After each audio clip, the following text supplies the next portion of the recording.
علمدار عباس علمدار لشکر کا ہے سالار، عباس علمدار لشکر کا ہے سالار۔ میں اب کیونکہ میں تھوڑا سا اس میں ہوں کہ 7 بجے تک میں مجلس ختم کروں، کیونکہ مجھے اچھا نہیں لگتا کہ اذانیں ہونے لگیں، باہر اللہ اکبر کی آوازیں آ رہی ہوں اور ہم مسجد سے باہر نکل رہے ہوں تو ہمارا پرسیپشن جو ہے بہت برا جا رہا ہوتا ہے دنیا کے اندر۔ لوگ کہتے ہیں کہ دیکھو اذان ہو رہی ہے اور یہ لوگ باہر نکل رہے ہیں، پر ان کا کام یہ مجلس کر رہے ہیں اور نکل آئیں بس، اور کچھ نہیں۔ وہ اپنی بالکل عبادت ہے مجلس، کوئی اس میں شک نہیں، کوئی تقابل نہیں ہے۔ نماز کا مقابلہ مجلس سے کر سکتے ہیں، نہ مجلس کا مقابلہ نماز سے کر سکتے ہیں، لیکن آپ کسی چیز کو بدنام کرنے کا بھی رائٹ نہیں لگتے۔ میرا دل تو چاہتا ہے بہت کچھ بولوں، مثلا ہمارے یہاں آج جو ہے ایک چیز پہ بڑا ہمارے یہاں شور غوغا ولولہ ہوتا ہے، میں نے مسجد کے اندر بھی کہا تھا۔ ایک وہ مارچ ہوتا ہے جو ہمارے یہاں ایک خواتین بناتی ہیں اپنے حقوق کے حوالے سے، ہم اس پہ بہت اعتراض کرتے ہیں، اس میں بہت ساری چیزیں رائٹ ہیں، اگر آپ ان کے اس مارچ کے اندر دیکھیں بہت ساری چیزیں رائٹ ہیں، لیکن ان رائٹ کے چیزوں کے درمیان میں ان سے حرام چیزیں کروائی جاتی ہیں۔ اسلام حرام کی مخالفت کرتا ہے، حقوق کی مخالفت نہیں کرتا، لیکن وہی چیز جب ہم پہ اپلائی ہوتی ہے، ہم بھی یہی کام کر رہے ہوتے ہیں۔ وہ کہتی ہیں میرا جسم میری مرضی، ہم کہتے ہیں میرا دین میری مرضی، میرا دین ہوگا میری مرضی کے حساب سے تو قابل قبول ہے، میری مرضی سے نہیں ہے تو وہ چاہے کوئی بھی کہہ رہا ہو، میں نہیں لے رہا، کیا رکھا ہے اس میں؟ میرا دل چاہ رہا ہے اس کام کرنے میں تو میں بہت کروں گا، اور میرا اس کام کرنے میں دل نہیں آ رہا، مزہ نہیں چاہ رہا یا مزہ نہیں آ رہا تو میں نہیں کروں گا۔ آپ دیکھ لیں ایام اعظم میں آپ کتنے لوگوں کو سمجھائیں گے کہ زنجیر کا ماتم یقیناً آپ کے مرضے کے نزدیک ثابت ہے، مستحب ہے، بسم اللہ کیجئے، لیکن اس زنجیر کے ماتم کے بعد آپ اس طرف نہ جائیے مسجد کی طرف، لوگ قتل و غارت گری پہ شروع ہو جائیں گے۔ کیسی بات کر رہے ہو؟ ناپاک نہیں ہے، پاک ہے۔ بندے خدا تم سے کس نے کہا کہ یہ خون پاک ہے؟ میں کیونکہ 21 رمضان کو یہ ہو چکے، ہاں ایام 21 رمضان میں شاید یہاں ہوا تھا، بلکہ 21 رمضان کو نہیں، عید والے دن، مولا کے 10ویں والے دن، جبکہ میں نے قصداً کہا تھا 10واں منانا ہے، 10 دفعہ منائیں، عید سے مقابلہ نہیں کریں، عید سے تقابل نہ کریں، آپ منائیں 10واں، لیکن لوگوں نے زنجیر بھی ماری، پھر نجس حالت میں گئے بھی، مسجد بھی نجس کری، کیوں کہ میرا دین میری مرضی، مجھے جو چیز لینی ہے میں اتنی لوں گا جس میں مجھے مزہ آئے گا، اور جو میرے مزے سے ہٹ کرے میں اس کو چھوڑ دوں گا، مجھے اس سے سروکار نہیں دین کیا کہتا ہے، رسول کیا کہتے ہیں، ائمہ کیا کہتے ہیں۔ بالکل اسی طرح جیسے ہم نماز کے بعد ہم نکلیں گے، ہمیں سوچنا چاہیے کہ ایک وقت کے لیے آج ہم سب جتنے نماز میں مجلس میں لوگ آئے ہیں، آج ہم سب جاتے ہیں کہ پروردگار ہم سب جماعت سے نماز پڑھیں گے، اور اس جماعت سے نماز پڑھنے کا اجر ہمارے مرحوم بھائی کو پہنچے۔ نہیں، ہمارے دماغ میں آتی نہیں ایسی باتیں، کہاں آتی ہیں؟ بالکل فارغ ہے اس معاملے میں، ہم یہ باتیں کوئی سوچ سکتے ہیں؟ ہم تو سوچیں گے کوشش کریں کسی نماز سے جان چھڑائیں، ہم اپنی نماز سے اپنے آپ کو کس طرح محفوظ رکھ سکتے ہیں۔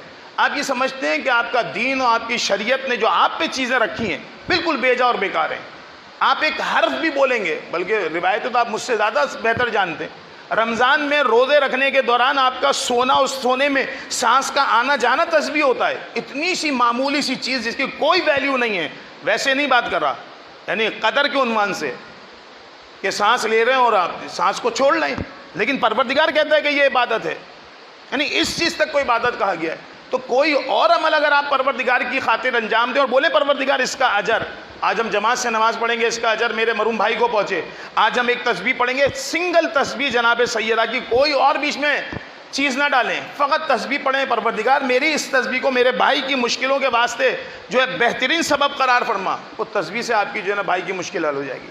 کوئی خدا نہیں کہتا کہ کوئی لمبی چوڑی چیزیں بھیج دو، نہیں، آپ کے والدین نے آپ کی تربیت کی ہے، آپ واجب چیزیں نہیں ایصال کر سکتے لیکن واجب چیزوں کا ثواب تو بھیج سکتے ہیں۔ پروردگارہ یہ جو دورین کی نماز پڑھی ہے مجھے پتہ ہے اس کا ثواب ہے، اس ثواب میں میرے والدین کو شریک قرار دینا، کیونکہ آج جو نماز پڑھ رہا ہوں اپنے والدین کی وجہ سے پڑھ رہا ہوں۔ پروردگارہ آج جو میں نے کسی گناہ کو دیکھنے کے بجائے نگاہیں نیچی کی ہیں، اس کا جو اجر ہے اس کے اندر میرے والدین کو شریک قرار دینا۔ آپ کا کوئی لمحہ ایسا نہیں ہوگا جس میں آپ اپنے والدین کو یاد نہیں رکھیں گے، لیکن شرط یہ ہے کہ والدین کو یاد رکھا جائے گا، یہ موضوع ہوگا تو بنے گا نا۔ ہم تو پہلے ہی ارادہ کر کے بیٹھے ہوتے ہیں کہ اب تو والد کا انتقال ہو گیا، جتنی خدمت تھی ہم نے بہت خدمت کری والدین تک، لیکن اب کیونکہ وہ اس دنیا میں نہیں رہے تو اب کیا ذمہ داری ختم؟ نہیں، اب ذمہ داری اس سے زیادہ تیزی سے شروع ہوگی۔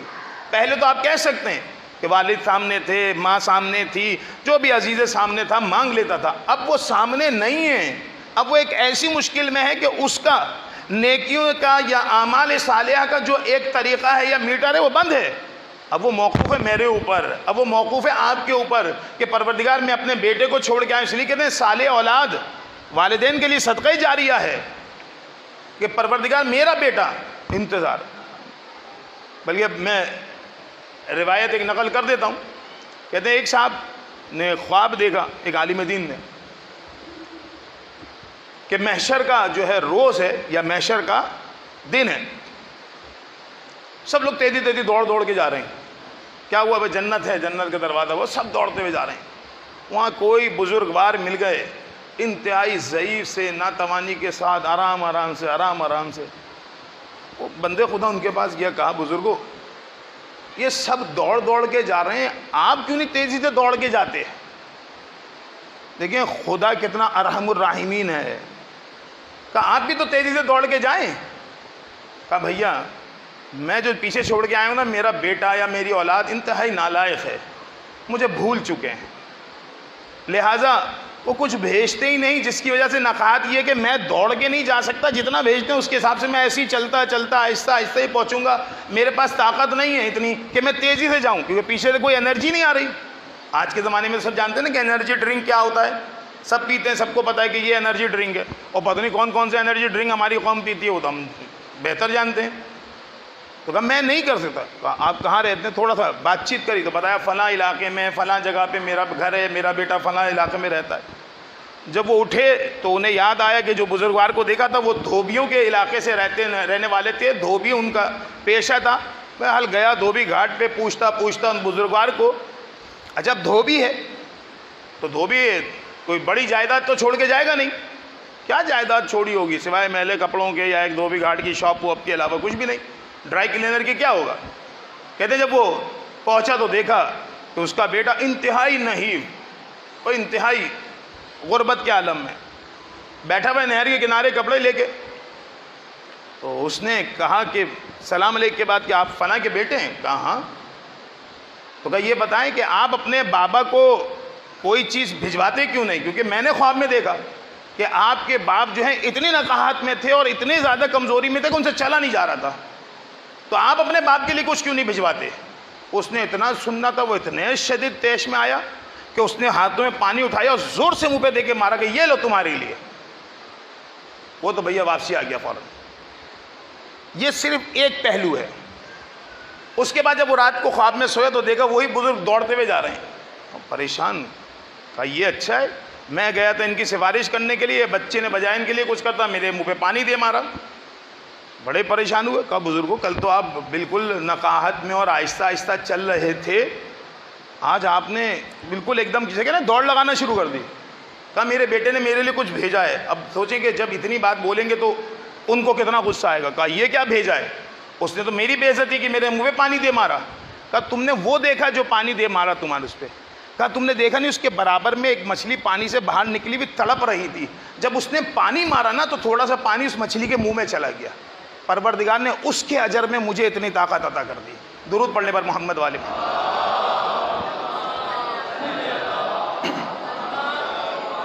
عمدن نہیں ہے, اختیاری حالت میں نہیں ہے کہ انسان ارادے سے ڈال رہا ہوگا یہ پانی. وہ تو اس کے منہ پہ مار رہا تھا, تو جو منہ پہ مارا اس سے تھوڑا سا پانی اس پہ بھی چلا گیا, تو بھی پروردگار نے اجر دے دیا. نہیں اتنا ارحم الراحمین ہے کہ پروردگار دینے کو تیار ہے. لینے والے تو بنو, بانٹنے کو تیار ہے. ہم بہت زیادہ, میں تنقید اس میں نہیں آتا, لیکن ہم بھی تو کچھ ارادہ کریں کہ پروردگار ہم تیرے بندے, تیرے عبد ہیں, تیرے گناہ گار ہیں, ہماری اوقات نہیں ہے کہ ہم اس دنیا میں گناہوں سے لڑ سکیں. ہمارے کمزوری ناتوانی کا نتیجہ ہے کہ ہم گناہوں میں پڑ جاتے ہیں. خدا نہ بزرگ ہوگا ہمارے اعتراف کرنے سے, نہ خدا کی کوئی بزرگائی میں یا بزرگی میں کوئی اضافہ ہوگا. ہاں لیکن پروردگار یہ سوچے گا میرا یہ بندہ. تو جو میں کہہ رہا ہوں بار بار, ہم صرف یہ سمجھتے ہیں کہ ہمارے معاملات یہاں تک ختم نہیں. مرنے کے بعد ہمارے والدین کی میراث کس طرح بانٹی جائے گی, ہمارے والدین کے حقوق کس طرح ادا کیے جائیں گے, بہن کا کیا حق ہوگا. بلکہ مجھ سے تو ایک دفعہ پوچھا تو میں خود ہل گیا. میں نے کہا بھائی ہمارے عقیدے کے حساب سے تو ایسا نہیں ہے. انہوں نے مجھ سے پوچھا مولانا والد کا انتقال ہو گیا, والد نے ہماری بہنوں کی شادی کرا دی, کہ اب بہنوں کا میراث میں سے حق ہے؟ میں نے کہا بندے خدا تمہیں کس نے کہہ دیا کہ بہنوں کا میراث میں سے حق نکل گیا؟ جو انتقال کر رہا ہے اس وقت جتنے حیات ہیں ان کی اولادوں میں ان سب کا حق بنے گا. ہاں الا یہ کہ باپ خود کہے کہ میں نے اپنے پیسوں میں سے بیٹی کا حق ادا کر دیا, اب یہ جو ہے, یا بیٹیوں کا ادا کر دیا, اب یہ جو ہے صرف بچوں کا ہے, تو ایک بات علیحدہ ہے کہ باپ بولے کہ میں نے برابر کر دیا بیٹیوں کا حساب, وہ علیحدہ ہے. شادی معیار نہیں ہے, یہ حق ہے والدین کا کہ اپنی بیٹی اور بیٹے کی شادی کریں, یہ والدین کے حقوق میں سے حقوق ہیں, اس کو کبھی بھی معیار نہ بنائیں. وہ ہم لے کے آتے ہیں کہ مولانا یہ ہوگا, اور اگر بالفرض شادی ہو گئی تو کیا لڑکی کو اتنا ہی ملے گا جو ہے, کم تو نہیں ہو جائے گا؟ کیسے ہو جائے گا کم؟ یہ ہم کہاں سے مسائل سیکھ کے آ رہے ہیں, یا کون ہمیں اس طرح کے مسئلے بتاتا ہے؟ وہی تمام حقوق ہیں جو شریعت نے دیے ہیں, جو آل محمد سے ہمیں پتہ چلیں, جو ہماری فقہ کے اندر موجود ہیں. ہمیں سب میں زیادہ معالی معاملات, چاہے وہ ایک دوسرے کے ہوں, اعزا کے ہوں, دوستوں کے ہوں, جن سے ہم نے پیسہ لیا ان کے ہوں, کوشش کریں کہ مرنے سے پہلے ان تمام معاملات کو نپٹا کے جائیں. کیونکہ ہوگا کیا, میں روایت کہہ رہا تھا, ایک روایت تو میں نے یہ بتائی جو مہر کے معاملے میں, دوسری اگر میں کسی کا قرض لے کے مرا ہوں, میں روایتیں تو بہت ساری سنا سکتا ہوں. ہوگا کیا مرنے کے بعد, میرا جس نے مجھے قرض دیا ہے وہ کھڑا ہو جائے گا کہ پروردگار قبلہ نے میرا پیسہ نہیں دیا, چاہیے, اب وہاں تو میرے پاس پیسے نہیں ہیں, کہاں سے دوں گا, اور پروردگار نہیں ہے, کوئی بات نہیں. کہا کتنا قرض ہے, اس حساب سے جتنے ان کے اعمال میں سے, اچھے اعمال میں سے ہیں, وہ اس والے آدمی کو دے دو جس نے قرض دیا تھا. اب میرے اعمال ختم ہوتے جا رہے ہیں, آہستہ آہستہ ادھر ہو رہے ہیں. اچھا اعمال کوئی زیادہ تھے نہیں تو بہت جلدی مک گئے. پروردگار سے ملائکہ بولیں گے پروردگار ابھی بیلنس نہیں ہوا ہے, حساب ختم نہیں ہوا ہے, ان کے اعمال ختم ہو گئے. کہا اب کیا کروں؟ کہا اس کے جتنے برے اعمال ہیں سب ان کے کھاتے میں ڈال دو. یعنی کتنا پروفٹ اور لاس والا ہم کام کر رہے ہیں دنیا میں. تو میں نے کہا نا, ایک دوست کے پاس میں گیا تو بیٹھا ہوا تھا, تو کہہ رہے جو ہے ڈالر اتنے کا ہو جائے گا, بالفرض سونا اتنے کا ہو جائے گا, اس کی ویلیو اتنی ہو جائے گی, جو ہم آج کل سن رہے ہیں بہت زیادہ کہ بالفرض پیٹرول اتنا ہو جائے. ان سب چیزوں کی فکر ہے ہمیں یہ نہیں پتا کہ اگلا سانس ہمارا نہیں ہے, ہماری قبر میں جانے کے بعد کیا ریٹ ہو جائے گا. پروردگار کی طرف سے سختی اور پوچھ گچھ اور پکڑ دھکڑ کا کہ مرنے کے بعد بندے خدا کس امید پہ تم بیٹھے ہوئے تھے کہ تمہیں سب بخش دیا جائے گا. نہیں, ایسے فری میں کسی کو نہیں بخشا جائے گا. پروردگار اپنے معاملات چھوڑ سکتا ہے. میرے اور آپ کے درمیان اگر کوئی معاملہ ہے تو میں نے اور آپ نے کلیئر کرنا ہے, پروردگار سے یہیں دنیا میں کرا کے جائیں. اکثر بعض دفعہ ہوتا ہے لوگ جملے سنے ہم نے لوگوں کے, ارے مولانا دیکھا جائے گا, ہم پروردگار کو جواب دیں گے. میں کہوں نہیں, یہ نہیں بولا کرو بھائی, خدا عادل ہے, اس تک اگر یہ معاملات بھیجو گے تو پھنس جاؤ گے. شاید تمہارا بھائی یا تمہارا دوست یا تمہاری بہن یا تمہارا عزیز, تم اسے کم پیسے بھی دو گے تو راضی ہو جائے گا, لیکن اگر معاملہ خدا تک گیا تو خدا ایک آنا, ایک چونی کے برابر بھی کسی کو نہیں چھوڑے گا. ایک پائی کا سختی سے حساب کتاب لے گا. شاید یہ بھائی چھوڑ دے کہ ہاں چلو میرے بھائی نے نہیں ہے اتنے پیسے, اس کے بعد کچھ کم ہے تو میں معاف کر دیتا ہوں. میں نے کہا یہاں تو معاف ہو اور عفو درگزر ہو جائے گا, مرنے کے بعد نہیں ہوگا. جتنا کرنا ہے اس لائف کے اندر اپنی زندگی میں اپنے معاملات کو حل کریں, اور کوشش کریں کہ مرنے سے پہلے تمام مالی معاملات ہم اپنے ایک دوسرے سے بالکل صاف کر لیں. بلکہ روایت جو مصائب کی طرف آؤں گا, مولا حسین کے بارے میں ملتی ہے کہ جب مولا, اب یہ روایت کے حد تک بات کر رہا ہوں, کتنی صحیح ہے کتنی غلط کبھی اس میں نہیں جائے گا. مصائب اور اخلاقی عنوان سے جو بات ہوتی ہے اس میں صحیح اور غلط کی بات نہیں کرتا, کیونکہ میں نے اپنے استاد سے سنی ہے روایت کہ مولا حسین جب اس دنیا سے گئے تھے تقریباً 70,000 دینار کے مقروض تھے. اپنے بیٹے سے کہا تھا, بیٹا سید حجاج میرا قرض ہے, فلاں میری زمین بیچ کے میرا قرض ادا کر دینا. جب مولا اسیری سے پلٹے ہیں تو سب میں پہلے اس چکر میں آئے کہ جاؤں کسی طرح اپنے بابا کے اس قرض کو ادا کروں. وہ زمین بیچی اور پہلی فرصت میں اپنے بابا کے قرض کو ادا کیا. کتنی بڑی مصیبت دیکھ کے مولا سید سجاد آئے, اسیری.